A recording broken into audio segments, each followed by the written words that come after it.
एक आदमी होता है जिसका नाम संजय होता है। वो 112 नंबर पे फ़ोन करता है और पुलिस को कहता है कि साहब मुझे आपकी मदद चाहिए, मैं यहाँ पे खड़ा हूँ, आप लोग यहाँ पे जल्दी से आ जाइए। पुलिस की एक टीम अपने गाड़ी से एक गली में आती है और गली में आने के बाद संजय को फ़ोन करती है कि हम लोग इस गली में खड़े हैं और तुम हमारे पास में आ जाओ। संजय उसके गाड़ी के पास में जाता है और जाने के बाद वो लोग पुलिस वाले कहते हैं कि तुमको कैसा हेल्प चाहिए बताओ।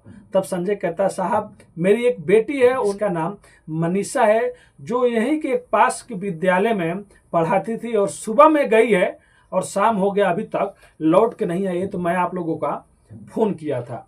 पुलिस कहती है ठीक है, वो कहीं पे चली गई होगी, ऐसे वैसे बात करती है। तभी पिता संजय गुस्से में थोड़ा बोलते हैं कि आप लोग को ऐसे बात नहीं करना चाहिए। तब पुलिस वाले शांत होते हैं और संजय जी को गाड़ी में बैठाकर उस विद्यालय में लेके जाते हैं। विद्यालय में जब जाते हैं तो देखते हैं कि उसी के अंदर 3 आदमी बैठे हुए हैं।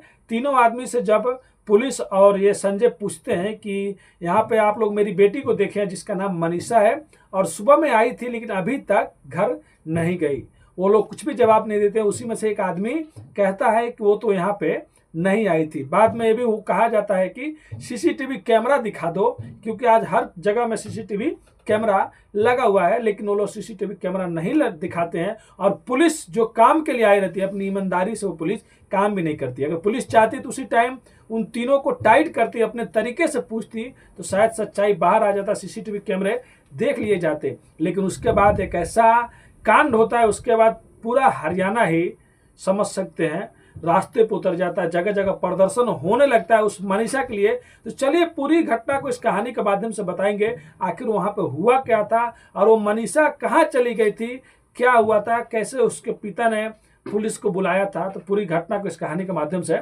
बताएंगे। तो नमस्ते, आदाब, सत श्री अकाल। आज की जो सच्ची घटना मैं आप लोगों को सुनाने और बताने जा रहा हूँ, ये हरियाणा प्रदेश का एक जिला लगता है भिवानी। भिवानी का ही एक गाँव लगता है दाढ़ी लक्ष्मण। वहीं की एक लड़की होती है जिसका नाम मनीषा होता है और वो एक दिन स्कूल एक ज्वाइन की रहती है 1 महीना पहले, और 11 अगस्त को जब वो स्कूल जाती है और शाम तक नहीं आती है, तब उसके पिता जो रहते हैं, हमारी बेटी गई तो गई कहाँ और अभी तक आई नहीं। और उसी दिन 11:23 पे संजय को फ़ोन भी आता है। वो लड़की फ़ोन भी करती है जो मनीषा रहती है कि पापा मैं थोड़ा लेट हो जाएगा मेरे को आने में, मुझे एक नर्सिंग का फॉर्म लेना है। तो पिता कहते हैं संजय का ठीक है बेटा, कोई बात नहीं, तुम अच्छे से चली आना। 11:23 पे फ़ोन आता है। फिर उसके बाद लगभग 2 बजे के टाइम में, 1 बजे के टाइम में एक और फ़ोन घर पे आता है। शायद मनीषा ने कोई सूट ऑर्डर किए रहते तो अपनी मौसी को फ़ोन करती है और फ़ोन करने के बाद कहती है कि अगर मौसी आप घर पे होंगी तो हमारा सूट ले लीजिएगा। मौसी कहती है हम तो काम में बिजी हैं, तुम अपने दादाजी को फ़ोन करो। उसके बाद मनीषा अपने दादाजी को फ़ोन करती है। अब 2 बज जाता है। 2 बजे के बाद जब मनीषा स्कूल से निकलती है तो हमेशा वो वैन में आती थी जाती थी, उसका घर थोड़ा सा ही दूर पे था। तो वैन वाले जो ड्राइवर होते हैं उनको कहती है कि भैया आप चले जाओ और मुझे कुछ फार्म लेना है यहीं से नज़दीक से, और लेकर मैं घर चली जाऊंगी। अब उसके बाद शाम हो जाता है। 6:26 पे एक संजय को मिस कॉल आता है, यानी कि मनीषा के पिता को मनीषा के नंबर से मिस कॉल आता है। उसके बाद जब इसके पिता इधर से फ़ोन करते हैं तो फ़ोन लगता ही नहीं है, फ़ोन कोई उठाता ही नहीं है, मोबाइल भी स्विच ऑफ हो जाता है।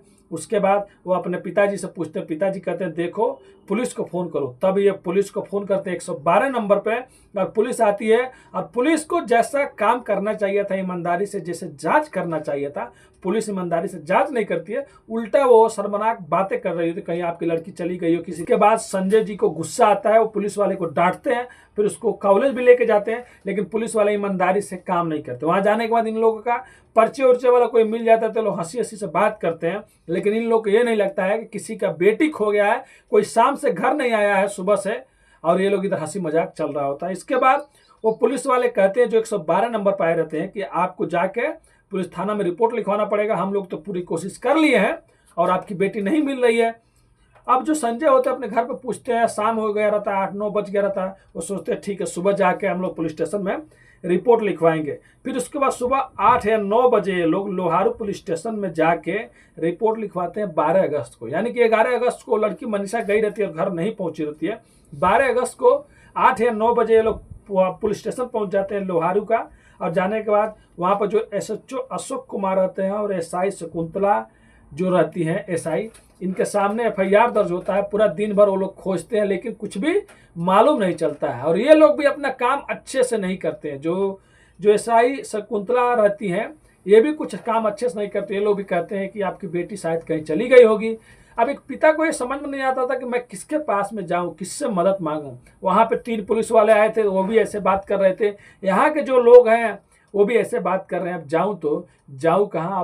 अब 12 अगस्त की रात को जब पुलिस कुछ नहीं करती है, उसके बाद वो पुलिस स्टेशन से आने के बाद विद्यालय जाते हैं और जाने के बाद कहते हैं कि आप लोग मुझे सीसीटीवी कैमरा दिखा दो, मेरी बेटी आई थी, कहाँ गई कहाँ नहीं गई, इससे पता चल जाएगा। लेकिन विद्यालय वाले सीसीटीवी कैमरा नहीं दिखाते और कहते हैं कि बड़े बड़े अधिकारी आएंगे, उसके बाद जो भी चीज होगा सामने आएगा। फिर 13 अगस्त आ जाता है। 13 अगस्त की सुबह सुबह एक लोहारू गांव क्षेत्र का एक सिंघानी गांव होता है, उसी के पास एक नहर रहती है और नहर के पास एक अज्ञात आदमी देखता है कि एक लाश पड़ी हो। पुलिस को फोन करता है, पुलिस मौके पर जाती है, भीड़ जुट जाता है और जो एसआई शकुंतला होती है वो संजय को फोन करती है। फोन कर कहती है कि आप आ जाइए, यहाँ पे एक लाश हम लोग को मिला है और आप लोग को शनाख्त करना है, कहीं आपकी बेटी तो नहीं है। अब घर वाले रो रो को बुरा हाल हो जाता है। उसके बाद घर वाले जितने भी लोग रहते हैं उस नहर के पास पहुंचते हैं, लेकिन कपड़ों को देखकर संजय और उनके जितने भी घर वाले रहते हैं सब कोई पहचान लगते हैं, रोने और चीखने चिल्लाने। लेकिन जिस रूप में बेटी की लाश मिलती है, बॉडी मिलती है, उसकी कल्पना कोई भी नहीं किया था।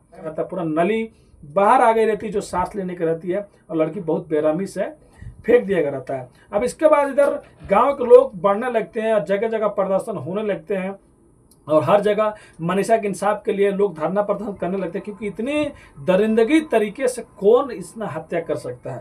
उसके बाद हर जगह जब पुलिस करने लगती है, तुरंत पुलिस उसके बाद इसको लाश को लेके जाती है और पोस्टमार्टम के लिए उसको सिंघानी भीमानी का हॉस्पिटल में रख दिया जाता है। और पोस्टमार्टम होने के बाद 14 अगस्त को जब लाश के बॉडी को दिया जाता है तब घर वाले मना कर देते हैं, कहते हैं कि हमको बॉडी नहीं चाहिए, हम लोग अंतिम संस्कार नहीं करेंगे जब तक आप लोग आरोपियों को नहीं पकड़ेंगे। अब उसके बाद जगह जगह धरना प्रदर्शन हर रोड पर होने लगता है। अब इतना ज़्यादा रोड जाम होने लगते हैं, धरना प्रदर्शन होने लगता है कि ये बात सरकार तक चली जाती है। अब सरकार के जाने के बाद आईजी, डीआईजी, एसपी, डीएसपी सब कोई इस केस में आने लगते हैं और आने के बाद सफाई देने लगते हैं। उसके बाद सबसे पहले जो पुलिस ने पहले लिता छुती किया था, अगर पुलिस पहले दिन जो 3 पुलिस वाले आए थे, पहले दिन जिस दिन मनीषा गायब हुई थी, शाम को घर नहीं आई थी, अगर वो लोग चाहते तो उसका सीडीआर निकालते, मोबाइल लोकेशन निकालते तो शायद मनीषा बच सकती थी, लेकिन उन्होंने अच्छे से नहीं लिया। तो जो पहले पुलिस के अधिकारी बड़ी बड़ी जब इस केस में शामिल होते हैं तो उन तीनों को सस्पेंड कर दिया जाता है। उसके बाद जो अशोक कुमार रहते हैं, जिस दिन रिपोर्ट लिखवाया गया था, अगर वो भी ईमानदारी से किए रहते काम तो शायद मनीषा बच जाती, उनको भी लाइन हाजिर कर दिया जाता है। और एसआई शकुंतला को सस्पेंड कर दिया जाता है क्योंकि ये भी अच्छे से जाँच नहीं कर रही थी। फिर उसके बाद वहाँ का जो चार्ज दिया जाता है वो सुमित कुमार आईपीएस को दिया जाता है, जो 2014 का आईपीएस बैच के थे, वो ईमानदार एक पुलिस ऑफिसर है। उनको वहाँ का चार्ज दिया जाता है कि आप अब इसका केस देखिए और आपके अंडर में सब चीज़ होता रहेगा। तो सोच सकते हैं एक पिता की बेटी इधर ढूंढी जा रही थी और पुलिस उधर मजाक पे मजाक कर रही थी, लेकिन फिलहाल सबको सस्पेंड कर दिया जाएगा और जो लाइन हाजिर है उनको भी अच्छे से क्लास लिया जाएगा। तब यहाँ पे ये बात है कि कौन ऐसा कर सकता है, कौन ऐसा नहीं कर सकता। तो देखिए और भी कहानी में कैसे कैसे सामने से खुलासे होते रहते हैं। अब सरकार को भी सामने आना पड़ता है और आने के बाद पहली बार तो इस लड़की का पोस्टमार्टम हो गया रहता है और फिर दूसरी बार इसका पोस्टमार्टम रोहतक के पीजीआई में होता है कि बाद में मिलाया जाएगा क्या वहाँ का जो रिपोर्ट है और यहाँ का जो रिपोर्ट है एक है या नहीं है। वहाँ पे 3 डॉक्टर के मतलब देख रेख में पोस्टमार्टम होता है, फिर पीजीआई में भी ऐसा होता है। लेकिन बाद में 18 अगस्त को एक सोशल मीडिया पे एक पत्र वायरल होने लगता है और पत्र में दावा किया जाता है कि जो मनीषा है वो पहले गई थी एक दुकान पे जाने के बाद 600 का कीटनाशक दवा लिया था और बाद में, और उसमें जो लिखा हुआ है वो रोमन भाषा में इंग्लिश में लिखा हुआ है, उसको मैं हिंदी में आप लोगों को बता रहा हूँ। उसमें लिखा है कि आप लोगों ने बहुत अच्छा से पाला पोसा, मेरे बाबूजी, मेरे पापा, मेरे अम्मा, मैं ये चीज़ बनना चाहती थी और अपनी मर्जी से मैं आप लोगों से दूर हो रही हूँ और कोई है तो इनका ख्याल रखना। अब बाद में जांच के बाद पता चल जाएगा क्या वो मनीषा का राइटिंग है या मनीषा लिखी है, लेकिन घर के वाले जितने भी सब कोई कह रहे हैं कि ऐसा कुछ नहीं, हमारी बेटी ने सब चीज़ नहीं लिखा है। तो क्या केस को डाइवर्ट किया जा रहा है? और इसमें 4 बिंदु अहम है। क्या जो 18 अगस्त को ये जो लेटर मिला है, जिसे पुलिस वाले या जो भी चीज़ सामने आया है, ये 13 अगस्त को जब मनीषा की लाश मिला तो ये क्यों नहीं दिखाया गया?